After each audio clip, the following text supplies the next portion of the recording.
Riprendiamo la linea qui da Bologna, amici, questa volta sentiamo la voce degli agricoltori padovani che sono venuti qui in piazza per dire che cosa, Presidente Betto? Oggi ci mobilitiamo a livello nazionale con 3 dislocamenti nord, centro, sud. Qui a Bologna tutto il nord Italia, a Roma abbiamo un presidio davanti ad Agea, coordinamento, e nel sud a Catanzaro.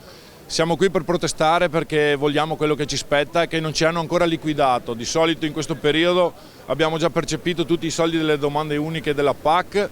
Il nostro assessore regionale ha detto che imputava la causa ad Avepa e quindi al nostro direttore Stella, e ci ha consigliato e ci ha detto che probabilmente il problema stava in Agea coordinamento. Con questa mobilitazione nazionale speriamo di raggiungere l'obiettivo che miravamo da tanto tempo, cioè di portare a casa i nostri soldi che ci spettano. Presidente, io vedo alcuni dei cartelli che gli agricoltori tengono in mano. In 3 anni chiuse 28.000 aziende agricole, anche questo è un dato preoccupante. Questo è non solo preoccupante, credo che sia drammatico, perché perdendo la corsa e la velocità queste aziende che le perdiamo probabilmente non si rimetteranno più in gioco per fare agricoltura. È un dramma per tutta la nazione, per tutto il territorio che noi rappresentiamo oggi qui. Grazie Roberto Betto, Presidente della CE di Padova. Tantissimi gli agricoltori presenti qui oggi in piazza a Bologna, una folta delegazione anche della provincia di Treviso. Noi siamo insieme al Presidente della CE di Treviso, Giuseppe Facchini. Allora Presidente, siete qui oggi per dire che qualcosa non va. Siamo qui per dire ancora una volta che qualcosa non va. Ci abbiamo provato qualche giorno fa a Padova davanti a Avepa. Purtroppo abbiamo bisogno di continuare a insistere perché la nostra voce qualcuno la ascolti. Purtroppo la situazione non è delle più rosee e quindi qua tutti insieme, tutta Italia è qui oggi a Bologna. Ecco, quali sono le priorità di cui ha bisogno l'agricoltura? Le priorità sono molte.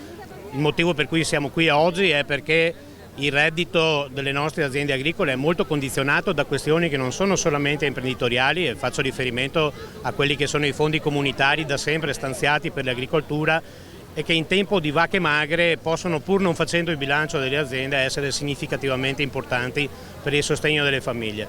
Quindi questi ritardi non sono più accettabili e siamo qui a chiedere che ci venga dato quanto è nostro. Abbiamo sentito la voce di Padova, di Treviso e adesso sentiamo quella di Rovigo. In particolare questo signore si occupa di che cosa? Ortofrutticoltura. Ecco, quali sono i problemi di questo settore? Beh, è un settore che è in forte discesa commerciale per il semplice motivo che sia con l'embargo russo, ma anche perché ormai molti produttori si spingono sulla produzione di ortaggi sperando di salvare i propri bilanci, ma in sostanza non ci riescono, perché i prezzi sono altamente sotto i costi di produzione. Tra gli agricoltori della provincia di Rovigo c'è anche il signor Bovo. Signor Bovo, lei di che cosa si occupa? Che attività? Settore lattiero caseario, il settore più in crisi di qualsiasi altro dal momento. Quanto le pagano il latte ad oggi? 28 centesimi e da questo mese 24. Non è sostenibile, copre i costi di produzione. Costa 38 centesimi a produrre un litro per chi lavoro io. Allora il corteo è arrivato qui proprio davanti alla fiera di Bologna, abbiamo visto davvero quasi tutte le regioni, anzi tutte le regioni del nord Italia presenti, anche la Toscana. Burocrazia è uno dei temi.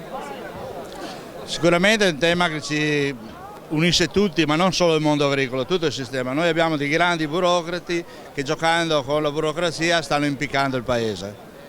Presidente, qui oggi si è parlato anche di Europa, una PAC troppo complicata, ma non avevano detto che c'era una PAC precompilata che arrivava direttamente a casa? Sì, no, la PAC è precompilata, bastava prendere quella degli anni precedenti, però siccome che c'è bisogno sempre di delle novità e la burocrazia, ripeto, tende a strozzare il paese e l'agricoltura in particolare. Allora, Presidente, si è anche parlato di consumo del suolo, ricordiamoci che non c'è Made in Italy, non c'è agroalimentare italiano se non c'è il nostro territorio.